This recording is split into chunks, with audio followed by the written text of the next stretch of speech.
Hello दोस्तों, आज हम लेके आए हैं एक न्यू कहानी। औरत की इज्जत करनी चाहिए। दोस्तों, पसंद आए तो लाइक शेयर सब्सक्राइब जरूर करना। चलो शुरू करते हैं। मधु, जिसकी शादी एक महीना पहले ही हुई थी, लेकिन उसे देखकर ऐसा लगता नहीं, क्योंकि घर में मिलने वाली डांट फटकार की वजह से वह बहुत परेशान हो चुकी थी। इस बारे में वह किसी को बता भी नहीं सकती थी, लेकिन उसकी सबसे बड़ी हमदर्द कोई और नहीं बल्कि उसकी सास थी। वैसे तो कई बार सास को सही नहीं माना जाता, लेकिन इस बार मधु की सास ने उसका बखूबी साथ दिया। एक दिन मधु खाना बना रही थी। मधु का पति सुमित, तुमने खाना बनाना सीखा भी है या नहीं?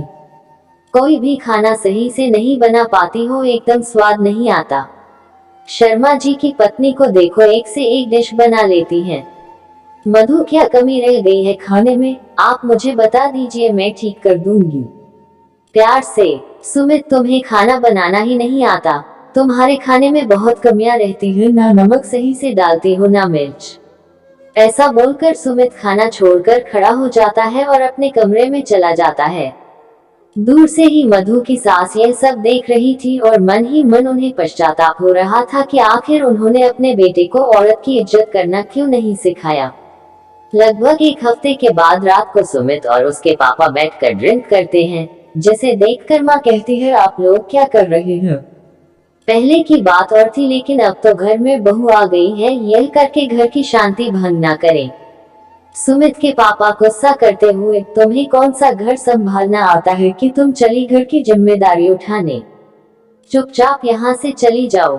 यह बातें सुमित की माँ को अच्छी नहीं लगती, क्योंकि अब घर में बहू के आने से माहौल सही रहना जरूरी है। कई बार ऐसा होता था कि ड्रिंक करने के बाद सुमित और उसके पिताजी को होश ही नहीं रहता और दोनों अस्त व्यस्त पड़े रहते। दूसरे कमरे से ही छिपकर कर मधु यह सब देख रही थी और अब वह समझ चुकी थी कि इस घर में औरतों की कोई इज्जत नहीं है। एक दिन जब मधु के पति और ससुर अपने अपने काम की वजह से घर से निकले हुए थे, उस समय धीरे से मधु सास के पास बैठकर बोलती है, आज के समय में औरतों को भी इज्जत मिलनी चाहिए जो मर्दों को मिलती है, लेकिन कभी कभी ऐसा हो नहीं पाता। सास, तुम कहना क्या चाहती हो बहू? मैं कुछ समझी नहीं। मधु, देखिए मम्मी जी, मैंने भी देखा है कि पापा जी का व्यवहार आपके प्रति बिल्कुल अच्छा नहीं है और वही सुमित का व्यवहार भी मेरे प्रति सही नहीं है। इसलिए मैंने आपसे यह बात की है, क्योंकि मुझे ऐसा ही लगता है कि इस घर में औरतों की कोई इज्जत नहीं है। दोनों बातें कर रही होती हैं कि उसी समय सुमित और उनके पिताजी घर में बड़ा सा सोफा लेकर आते हैं, जिसे देखकर सास कहती है, अरे आप यह क्या लेकर आ गए? हमारे घर में तो पहले से ही सोफा रखा हुआ है और एक नया सोफा लेकर आए हैं, वह भी इतना बड़ा। सुमित के पिताजी, तुमसे किसी ने पूछा है क्या?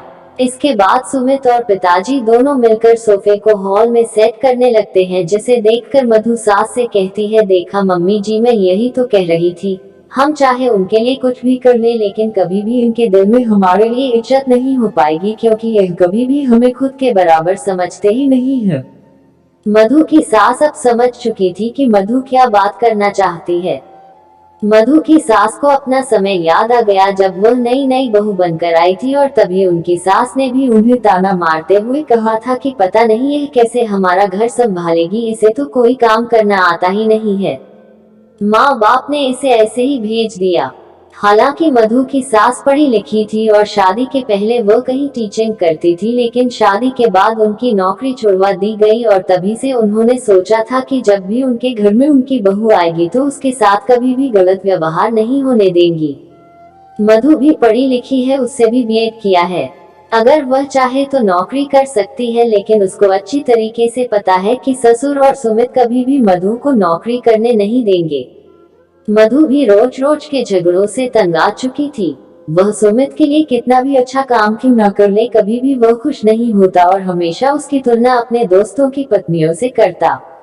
वह छुप छुप के रोया करती, लेकिन अपनी परेशानी ज्यादा किसी को नहीं बताती। एक बार उसने सुमित से नौकरी करने की भी बात की थी, लेकिन उसने तो मना ही कर दिया था। तब से मधु भी चुप्पी साध रखी थी। एक दिन मधु की सास, बेटा तुमने तो बीएड किया है, तो क्या तुम नौकरी करना नहीं चाहती?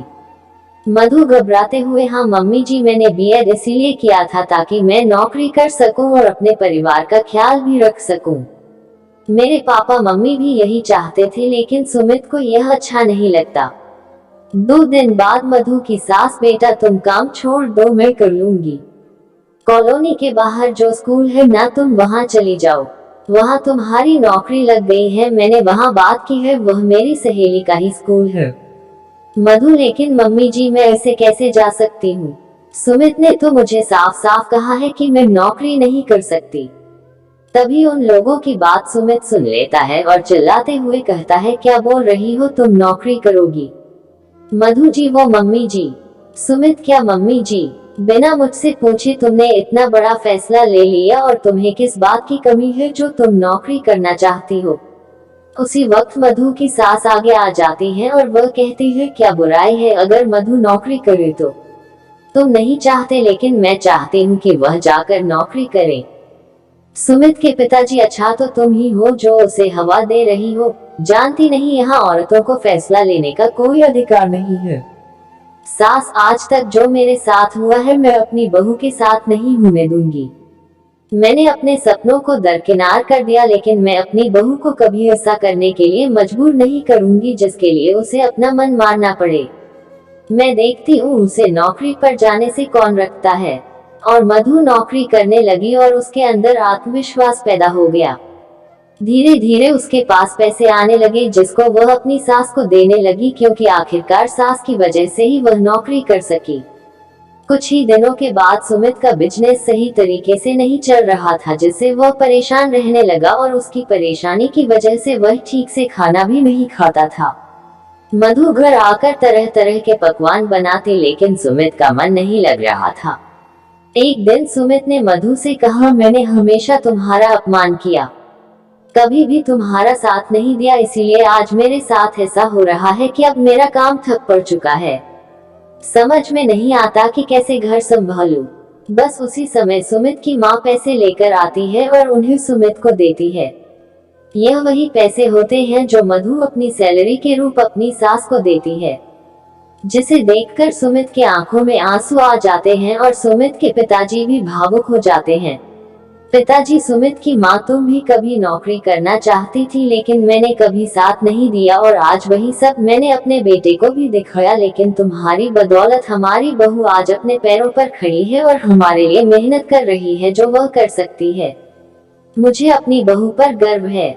मधु, मुझे तो इस बात की खुशी है कि आज आप दोनों की नजरों में मेरी और मम्मी जी की भी इज्जत बराबरी से हो रही है, जिसके हम हकदार हैं।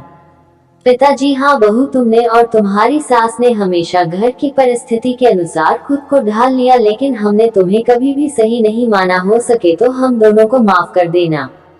ऐसा सुनते ही मधु की आंखों में आंसू आ जाते हैं और अब वह खुशी खुशी खाना परोसने लगती है, क्योंकि आज उसने सभी के पसंद का खाना बनाया है और दिल से वह बोझ उतर चुका है, जिसकी वजह से वह परेशान थी।